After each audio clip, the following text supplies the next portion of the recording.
Lámpara es a mis pies tu palabra y una luz para mi camino. Esta enfática declaración del salmista nos ofrece la seguridad que proviene de Dios. Por eso buscamos todos los días ser iluminados, reavivados por su palabra. Hoy nos detenemos en el capítulo 4 del libro de Hechos, pero antes pedimos la bendición de Dios. Señor, al meditar en tu palabra, por favor, asístenos con tu Espíritu. Abre nuestra mente y corazón. Te lo pido y te lo agradezco en el nombre de Jesús. Amén. En el capítulo 4 del libro de los Hechos, nosotros nos encontramos con las características de aquella iglesia cristiana primitiva. Y la verdad que son características deseables para ver en nuestra vida y para ver en la vida de la iglesia en nuestros días. Hay una segunda consecuencia, después de la que ya vimos en el capítulo anterior, que tiene que ver con el testimonio ante el Sanedrín, ese tribunal especial. Y mientras Pedro y Juan daban el testimonio y después se enfrentaban las consecuencias, sucedían estas cosas. Mientras Pedro y Juan hablaban a la gente, se les presentaron los sacerdotes, el capitán de la guardia, el templo, los saduceos. Estaban muy disgustados porque los apóstoles enseñaban a la gente y proclamaban la resurrección que se había hecho evidente en el caso de Jesús. Así que prendieron a Pedro y a Juan, como ya anochecía, los metieron en la cárcel hasta el día siguiente. Pero muchos de los que oyeron el mensaje creyeron, y el número de estos llegaba a 5.000. Al día siguiente se reunieron en Jerusalén los gobernantes, los ancianos, los maestros. Allí estaban el sumo sacerdote Anás, Caifás, Juan, Alejandro, los otros miembros de la familia del sumo sacerdote. Hicieron que Pedro y que Juan comparecieran ante ellos y comenzaron a interrogarlos. ¿Con qué poder o en nombre de quién hicieron ustedes esto? Y Pedro, lleno del Espíritu Santo, les respondió: gobernantes del pueblo y ancianos, hoy se nos procesa por haber favorecido a un inválido y se nos pregunta cómo es que fue sanado. Sepan pues y entiendan todos ustedes y todo el pueblo que este hombre está aquí delante de ustedes sano, gracias al nombre de Jesucristo de Nazaret, crucificado por ustedes, pero resucitado por Dios. Qué valor, ¿no? Para decir, no es por nosotros. Qué humildad para decir, no es por nosotros, es por el poder de Dios. Pero al mismo tiempo, qué valor para decir, ese que hizo el milagro es el que ustedes crucificaron, es el que ustedes desecharon, crucificado por ustedes, pero resucitado por Dios. Jesucristo es la piedra que desecharon ustedes los constructores y que ha llegado a ser la piedra angular. La construcción de los edificios había una piedra base y así que se buscaba entre las piedras esa piedra. Y si ustedes tuvieron esta piedra en las manos, pero la desecharon, la tiraron, y esa piedra que ustedes tiraron es la que llegó a ser la base del edificio. Por eso, en ningún otro hay salvación, porque no hay otro nombre bajo el cielo dado a los hombres en que podamos ser salvos. Y si yo tengo que resumir la primera característica de esta iglesia cristiana primitiva, es que estos creyentes eran ungidos por el Espíritu Santo. Actuaban llenos del Espíritu Santo. En segundo lugar, eran valientes. Decían lo que tenían que decir, con respeto, pero lo decían. Había que predicar que Cristo había resucitado, porque ¿cómo el mundo podría salvarse si no conocían de la resurrección de Jesús, que resucitó porque murió y murió y resucitó porque quería salvarnos. ¿Cómo el mundo podría salvarse si no se escuchaba? Así que eran ungidos por el Espíritu, llenos por el Espíritu y valientes para decir lo que tenían que decir. Versículo 13, los gobernantes al ver la osadía, el valor con que hablaban Pedro y Juan, al darse cuenta que eran gente sin estudio ni preparación, quedaron asombrados, reconocieron que habían estado con Jesús y además como vieron que los acompañaba el hombre que había sido sanado, no tenían nada que alegar. Así que les mandaron que se retiraran del consejo y se pusieron a deliberar entre sí. ¿Qué vamos a hacer con estos sujetos? ¿Qué vamos a hacer con estas personas? Es un hecho que por medio de ellos ha ocurrido un milagro evidente. Todos los que viven en Jerusalén lo saben, no podemos negarlo. Pero para evitar que este asunto siga divulgándose entre la gente, vamos por lo menos, ya que no los podemos detener, vamos por lo menos a amenazarlos para que no vuelvan a hablar de este nombre a nadie. Versículo 18, así que los llamaron, les ordenaron terminantemente que dejaran de hablar y enseñar acerca del nombre de Jesús. Pedro y Juan replicaron, ¿es justo delante de Dios obedecer a ustedes antes que obedecer a Él? ¿Es justo? Juzguen ustedes eso.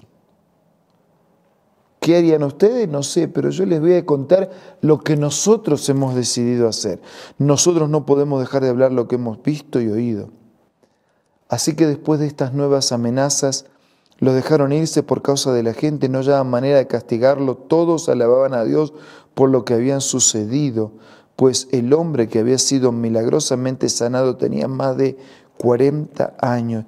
Así que estos creyentes, estos discípulos, estos siervos del Señor, estaban llenos del Espíritu Santo, eran valientes, eran obedientes.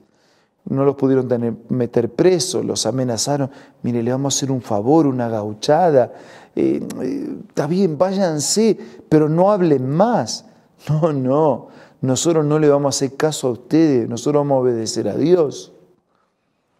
Y allí comienza la tercera consecuencia en relación a estos apóstoles. Al quedar libre, Pedro y Juan volvieron a los suyos y le relataron todo lo que habían dicho los jefes de los sacerdotes, los ancianos. Cuando oyeron, alzaron unánimes la voz en oración. Cuando fueron a la iglesia, encontraron una iglesia que estaba orando. Soberano Señor, Creador del cielo y de la tierra, del mar, de todo lo que hay en ello, tú por medio del Espíritu Santo dijiste en labio de nuestro Padre David, tu siervo, ¿por qué se sublevan las naciones y en vano conspiran los pueblos? Los reyes de la tierra se rebelan, los gobernantes se confabulan contra el Señor y contra su ungido. Así que estos creyentes, además de obedientes, estaban unidos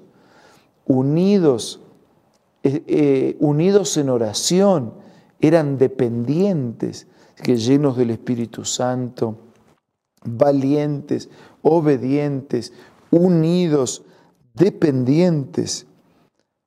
Versículo 27, en esa ciudad se reunieron Herodes, Pilato con los gentiles contra Jesús a quien ungiste para hacer lo que de antemano tu poder y tu voluntad había determinado que sucediera. En la oración dice, no murieron por Herodes, por Pilato, no murió porque viniste a morir, hiciste un plan para salvarnos. Ahora, Señor, toma en cuenta sus amenazas y concede a tus siervos el proclamar tu palabra sin temor. Extiende tu mano para sanar, hacer señales y prodigios mediante el nombre de tu santo siervo Jesús. Señor, mientras nosotros hablamos, tú extiende tu mano, haz milagros. Y después de haber orado, tembló el lugar donde estaban. Todos fueron llenos del Espíritu Santo y proclamaban la palabra de Dios sin temor alguno. Y la comunidad era de un solo corazón. Dice versículo 32, todos los creyentes eran de un solo sentir y pensar. Nadie consideraba suya ninguna de sus posesiones.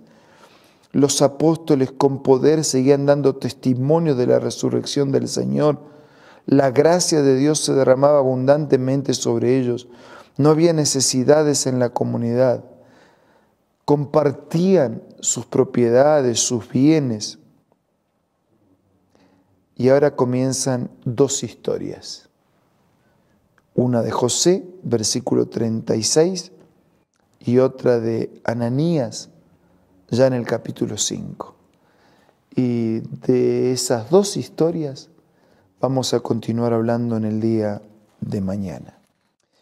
Pero resumo, ¿cómo eran estos siervos del Señor? Llenos del Espíritu Santo, valientes, obedientes, unidos entre sí, dependientes del Señor y compartiendo toda la vida en plenitud. Ojalá que el Espíritu de Dios nos permita a nosotros vivir de la misma manera que ellos vivían. Por eso los invito ahora a orar.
Señor y Padre nuestro, gracias por este modelo de vida de estos siervos tuyos. Nosotros también quisiéramos vivir como ellos vivieron. Estar llenos de tu Espíritu para hacer tu voluntad. Tener el valor para hablar tu verdad y para vivirla. Ponernos de tu lado y obedecer tu palabra independientemente de las consecuencias. Estar unidos entre nosotros, contigo, dependientes y viviendo en comunidad. Bendice a todos nuestros amigos y hermanos y danos poder y amor para vivir como ellos vivieron, para vivir como Cristo vivió. Todo te lo pido y te lo agradezco en el nombre de Jesús. Amén. Queridos amigos, muchas gracias por acompañarnos. Nos reencontramos mañana para seguir siendo reavivados por la palabra del Señor.